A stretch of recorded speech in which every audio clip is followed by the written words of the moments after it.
নমস্কাৰ গাংমৌ থানৰ আজি দ্বিতীয়টো ভিডিঅ' লৈ আহিছোঁ আপোনালোকৰ ওচৰলৈ এই গাংমৌ থানৰ অতি গৃহতম ৰহস্যৰ বিষয়ে আজি আমাৰ নামঘৰীয়া বাপজনাই আপোনালোকৰ ওচৰত অৱগত কৰিব গতিকে ভিডিঅ'টো স্কিপ নকৰাকৈ শেষলৈকে চাব তেতিয়াহে এই গাংমৌ থানৰ ৰহস্যৰ বিষয়ে জানিবলৈ পাব গতিকে এতিয়া আহকচোন চাওঁ কৃষ্ণ বাপ কৃষ্ণ আমি এতিয়া এই গাংমৌ থানত আহিছিলোঁ এই গাংমৌ থান ভাগ ঐতিহ্যমণ্ডিত শ্ৰীমন্ত শংকৰদেৱ গুৰুজনাই প্ৰতিষ্ঠা কৰা বুলি শুনিছোঁ আৰু আমি আজি শৰাই খলিতা দিলোঁ আৰু ভোগে ভাগো তৈয়াৰ কৰি ইয়াতে আমি গ্ৰহণ কৰিলোঁ বা এতিয়া আপোনাক আমি সুধিছোঁ আৰু এই গাংমৌ থান ভাগৰ বিশেষত্ব হিচাপে আমি একো নাজানো গতিকে আপুনি অকণমান আমাৰ দৰ্শকসকললৈ আগবঢ়াওকচোন বাৰু কৃষ্ণ কৃষ্ণ কৃষ্ণ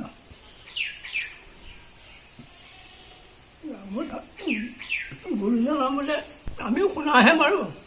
হয় গুৰুজনাই ইয়াত 7.5 বছৰ কাল ইয়াতে আছিলে থকা অৱস্থাত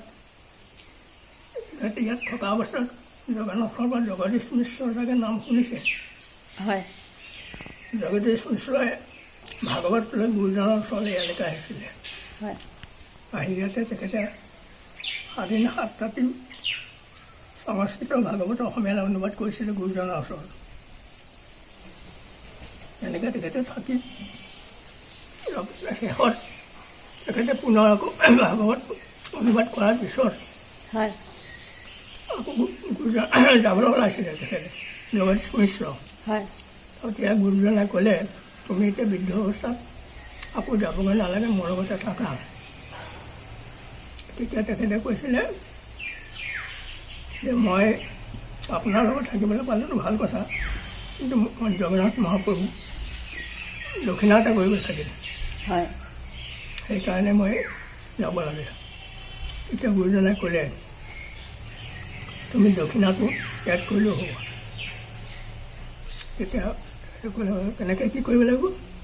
বোলে মই উপাসনা কৰা ঠাইতে তুমি 1 বিটামান দৰাকৈ এটা গাঁত খান্দা হয়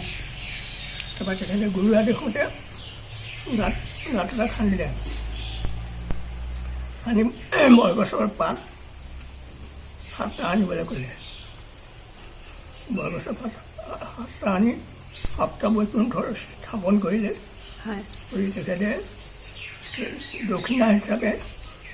এটা সোণৰ মোহৰ হয় গাঁতটো খান্দি পাত 7টা দি সোণৰ মোহৰটো দি মাটি দি ঢাকি থ'লে হয় 2-3 দিনমানৰ পিছত তেখেতে সপোন দেখিছে জগদীশ মিশ্ৰই কাৰণ জগন্নাথে কৈছে তুমি দিয়া বস্তু মই পালোঁ হয় তেতিয়া তেখেতে ৰাতিপুৱা শুই উঠি গৈ গুৰুজনাক কৈছে যে এনেকুৱা সপোন এটা দেখিলোঁ মই নহয় নেকি বোলে তুমি কালি যে দক্ষিণা কৰিছিলা গাঁতটো চোৱাগৈছোঁ বা তেখেতে গাঁতটো খান্দি পেলাই চাইছে পাতকেইটা আছে মহটো নাই শৈশৱ দেখিছে নহয় হয় হয় হয় দেখিছোঁ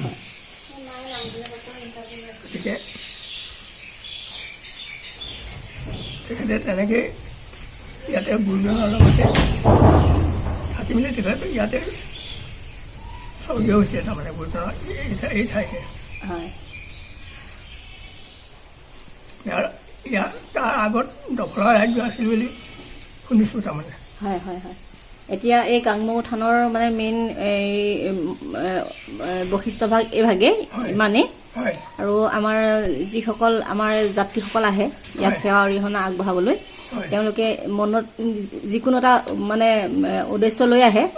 উদ্দেশ্য চাগে সঁচাকৈ ইয়াত হয় প্ৰায়ে হয় হয় মই আজিলৈকে এতিয়া মই ইয়াত থকা 40 বছৰ হ'ল হয় একেৰাহে 40 বছৰ আছোঁ মই ইয়াত হয় কিমান যি আশা কৰে তাৰমানে হয় হয় আশা সিদ্ধিয়ে হৈছে প্ৰায়ে হৈছে তাৰমানে হয় হয় কথা আনকি ল'ৰা ছোৱালী নোহোৱা মানুহক হয় ইয়াত যদি কিবা এটা হেৰি কৰি পেলাই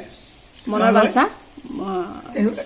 সতি সন্তানো হয় তাৰমানে হয় হয় হয় তেনেকুৱা মানুহ তাৰমানে বহুতে মোলৈ ফোন কৰি থাকে এতিয়াও সেইসকলে হয় হয় হয় সতি সন্ততিও প্ৰাপ্তি কৰে মানে গতিকে আমি এই গাংমৌ থানভাগৰ আজি এই মূল উদ্দেশ্য আৰু তাৎপৰ্যভাগি আমি এই বাপজনৰ পৰাই জানি ল'লোঁ